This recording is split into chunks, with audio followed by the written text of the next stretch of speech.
Imagina que o Estado lavra um auto de infração cuja competência é municipal. Será que esse auto de infração necessariamente é viciado? Será que ele necessariamente é nulo?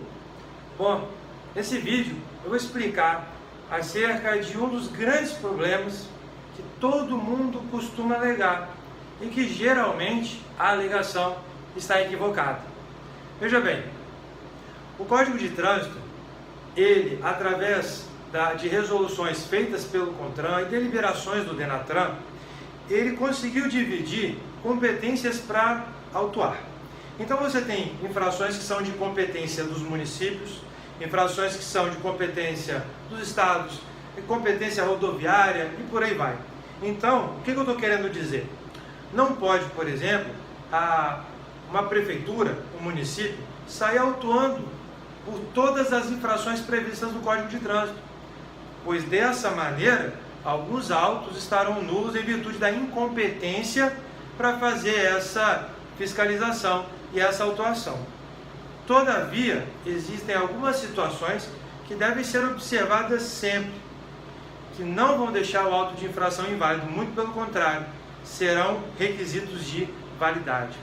A gente está falando especificamente do artigo 25 do CTB.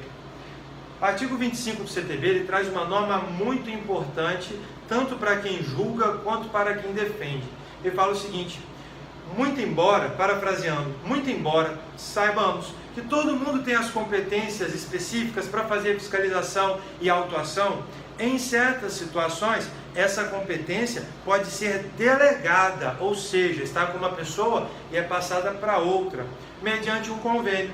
Nesse caso, por exemplo, pode o município fazer um convênio com o DETRAN e o DETRAN se torna competente em virtude desse convênio para fazer autuação e fiscalização de infrações de competência municipal. Isso acontece em virtude desse artigo 25. Mas, além desse caso em si, dessa literalidade do artigo 25, é importante você entender os requisitos e o fundamento dessa história de delegação de competência, tá? E para isso, a gente precisa pegar emprestado os ditames da Lei Federal 9784. Essa é a Lei do Processo Administrativo Federal, que traz algumas normas muito importantes de direito administrativo que a gente vai aplicar aqui no trânsito e, nesse caso, falando especificamente da delegação de competência em auto de infração, ok? Como funciona a história da delegação de competência? Imagine o seguinte: você tem uma estrutura hierárquica, ok? Você sabe quem está acima, quem está embaixo, quem vai mandar em um, no outro, etc. Quando esse que tem uma competência X transfere a sua competência para outra pessoa, a princípio, para quem está hierarquicamente abaixo dele, veja que eu estou falando a princípio, não esqueça dessa pequena expressão, porque daqui a pouco vai vir uma informação muito importante relacionada a ela, ok? Então, a princípio, quem está acima passa a sua competência para quem está embaixo, e o nome disso aí é delegação de competência. Mas espera um pouquinho, será que no caso que a gente está tratando, o DETRAN estaria hierarquicamente superior, seria um superior hierárquico de um município? Será que assim funciona? Não é assim que funciona. Não é assim que funciona. O DETRAN, ou qualquer uma outra, fora as questões ligadas a DENATRAN, a CONTRAN, etc., o DETRAN não está hierarquicamente superior ao município. Não está. O município tem competências específicas e o DETRAN tem competências específicas. Seria a mesma coisa que você falar, por exemplo, que um juiz federal é hierarquicamente superior a um juiz estadual, Isso não é verdade. A questão é, o juiz federal tem suas competências e o juiz estadual tem suas competências, mas os dois são juízes. Não existe hierarquia entre eles. Assim como não existe hierarquia entre DETRAN e município. Quer um exemplo? Imagina que o município, dentro da sua competência, faz um auto de infração inválido, tá? É errado, é nulo, por N motivos. Pode o DETRAN, de ofício, pegar esse auto de infração aqui e anular? Pode fazer isso? Não pode. Por quê? Porque só quem pode fazer isso é quem é hierarquicamente superior. E o Detran, nesse caso, não é. O Detran vai poder anular os autos dele, Detran, o município, autos dele, Detran. Tudo bem?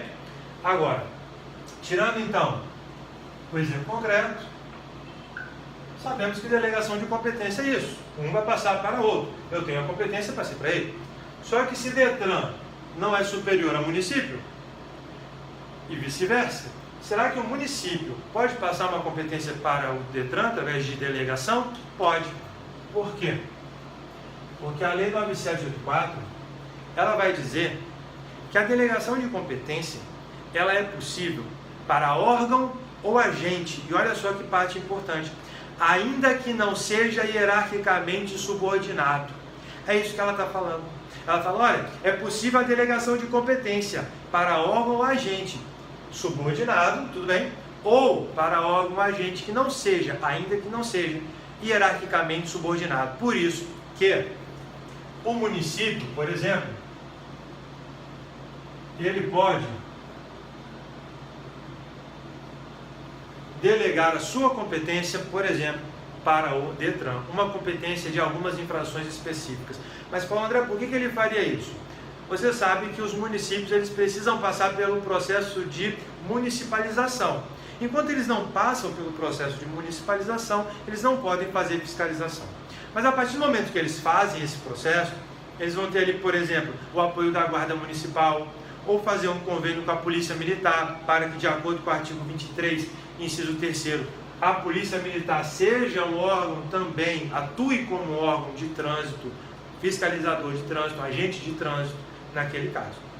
Agora, pode ser que o município seja muito pequeno, ou esteja passando por algum problema, de vários fatores. O que ele pode fazer nesse caso? Ele fala, Detran, eu gostaria da sua ajuda. Eu gostaria que você me ajudasse a fazer fiscalizações dessas infrações. Podemos negociar? Podemos. Por quê? Porque o artigo 25 do CTB permite essa delegação de competência. E você pode passar, ainda que não seja hierarquicamente subordinado, em virtude dos ditames da Lei 9784 9784 do Processo Administrativo Federal. Ali, a partir do artigo 11, 12, 13 e 14, ele vai falar para você como que funciona essa realidade que é adotada em muitos municípios do nosso país.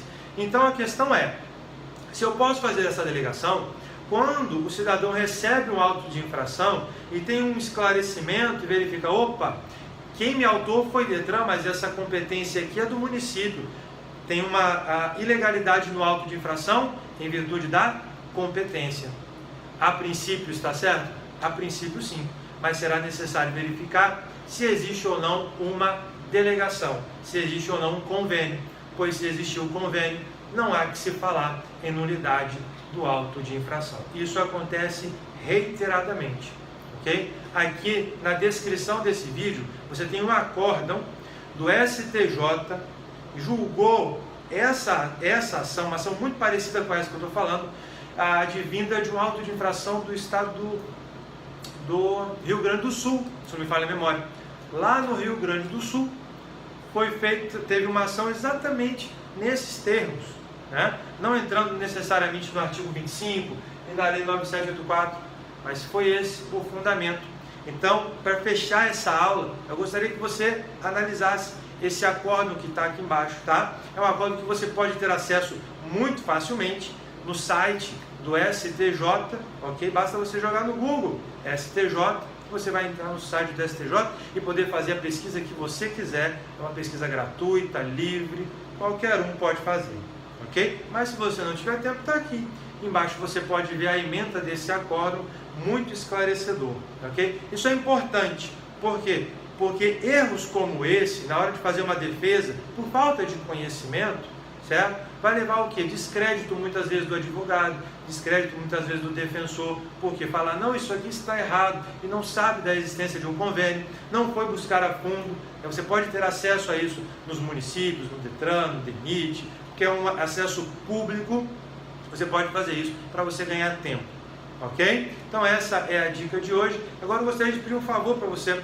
Se você gostou desse vídeo, se esse vídeo acrescentou alguma coisa, esclareceu alguma coisa para você, por favor, deixe um comentário aqui embaixo, tá? Se possível, compartilhe com seus amigos, ajude esse canal a crescer. Esse canal é totalmente gratuito, não temos aqui a intenção de buscar nada além da docência, nada além de esclarecimentos doutrinários. Se você puder nos ajudar compartilhando esse vídeo, marcando seus amigos, dando like, inscreva-se no canal, você vai nos ajudar muito. Ok? Ficam por aqui, pessoal. Até a próxima aula.